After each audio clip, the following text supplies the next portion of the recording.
아무래도 거기에서도 매수자가 너무 빠르게 들어간 타이밍하고 매도자가 매도 타이밍을 놓친 그 패턴이 올 것 같다. 네, 장수원입니다.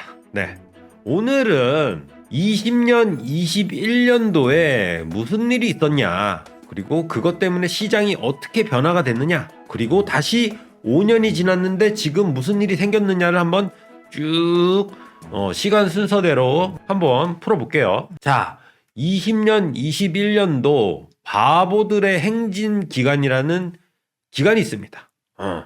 뭐냐? 그때가 바로 빌딩 불장이었어요. 불장.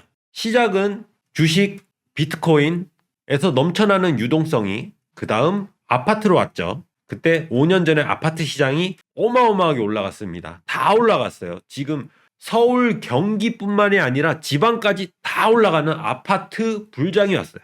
그리고 나서 정부에서 규제로 누르니까 그 자금들이 그 다음 빌딩 시장으로 넘어온 겁니다. 그러니까 주식, 아파트, 빌딩 이 세 가지의 시퀀스는 항상 5년 주기로 반복이 됐어요.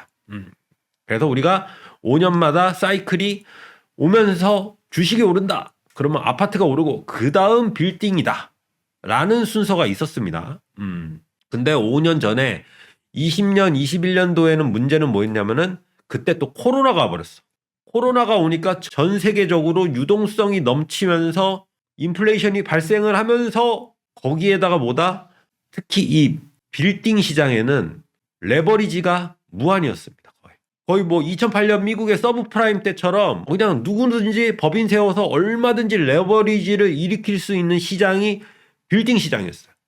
그러다 보니까 어떻게 됐다? 비싼 빌딩은 더 비싸지고 보통 빌딩도 비싸지고 쓰레기 같은 것도 비싸졌어요. 그러니까 다 비싸진 거야. 좋고 나쁘고를 따지는 게 아니라 시장에 나와 있는 사업용 부동산은 다 우상향하는. 근데 우리가 아는 그런 점진적인 그런 우상향 개념이 아니라 그냥 뭐 불기둥이 확확 올라가는 거죠. 왜? 돈이 넘쳐나니까. 돈만 넘치는 게 아니라 레버리지도 무한대로 풀려 있으니까 돈이 없는 사람도 대출을 일으켜서 덤빌 수 있는 시장이 바로 빌딩 시장이 돼버리다 보니까 누구나 다 덤빌 수 있는 시장이 돼버린 거죠. 그러다 보니까 어떤 일이 생겼냐면 가격이 계속 올라가는 거야. 50억에 나온 게 60억이 되고 70억이 되는. 그러니까 가격이 계속 올라가니까는 어떤 일이 생기냐면은 원래 이 매물은 50억에 거래가 돼야 하는 매물인데 그리고 10년 뒤에 이 매물은 70억 내지 80억 사이에서 거래될 수 있는 건물인데 이미 10년 뒤에 가격을 미리 땡겨와서 20년, 21년도에 거래가 돼버렸으니 그때 들어간 사람은 사실상 10년 뒤에 가격을 미리 땡겨서 주고 들어간 거고 그때 판 사람은 사실상 10년 뒤에 가격까지 땡겨서 미리 받고 나온 거니까 이때 들어간 매수자는 사실상 바보가 되는 상황이 될 수밖에 없더라. 그런데 이 사람, 그러니까 매수자만의 문제가 아니라 시장 자체가 그런 판으로 돌아가는 상황이었기 때문에 이것은 그 개인의 문제가 아니라 시장의 문제였어요. 근데 여기서 바보들의 행진이라고 했죠. 바보들. 복수야. 단수가 아니라. 매수자만 바보가 된 게 아니라 매도자도 바보가 됐다. 자, 50억이 60억 되고 60억이 70억 되면은 매도자는 어떤 생각을 하냐? 100억 갈 수 있겠다라는 생각을 하게 됩니다. 50억짜리가 100억을 갈 수 있다라는 생각을 하게 돼요. 그러니까 뭐야? 사겠다고 왔는데 계약을 자꾸 틀어. 계좌를 안 줘. 버티는 거지.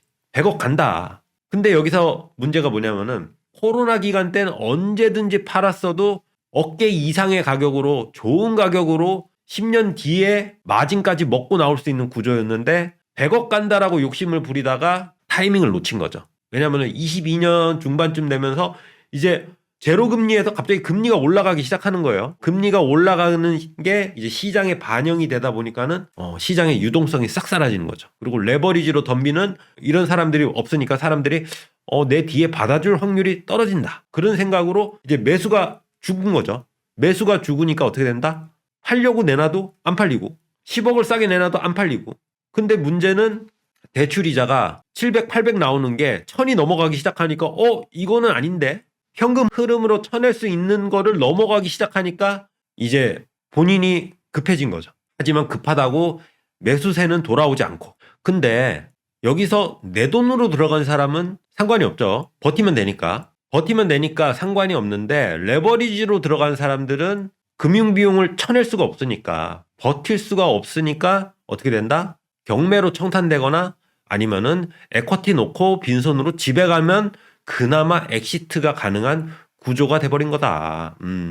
그래서 지금 두 가지의 바보가 있다. 코로나 불장 때, 그러니까 20년, 21년 코로나 불장 때 너무 타이밍을 빨리 잡아서 비싸게 매수한 매수자와 너무 배짱을 부리다가 매도 타이밍을 놓친 매도자. 이 두 사람이 사실상 그 바보들의 행진의 주력이었죠. 근데 이거는 그 사람들이 잘못한 게 아니라 이 시장은 감정으로 움직이는 거기 때문에 그 상황에서 그럴 수밖에 없는 구조였다는 거지 그 사람들이 잘못됐다는 건 아닙니다. 자, 근데 또 5년이 지났어요. 5년이 지났으면 뭐야? 사이클이 왔잖아. 사이클이 와서 역시나 지금 주식이 쭉 올라갔죠. 그리고 또 아파트가 쭉 올라가잖아. 그 다음 뭐예요? 이제 빌딩이 쭉 올라가야 돼. 근데 아파트에서 빌딩으로 안 넘어와. 왜? 지금 상가 임대 시장이 너무 불안하죠. AI, 그리고 또 AGI, 그리고 이커머스 이런 걸로 앞으로 리테일 시장, 오프라인 시장이 많이 죽을 것 같고 상가 임대가 불안할 것 같으니까는 아파트에서 빌딩으로, 그러니까 주택에서 상업용 부동산으로 돈이 안 넘어오는 거야. 유동성이 안 넘어가고 어떻게 돼요? 아파트가 계속 올라가는 거야.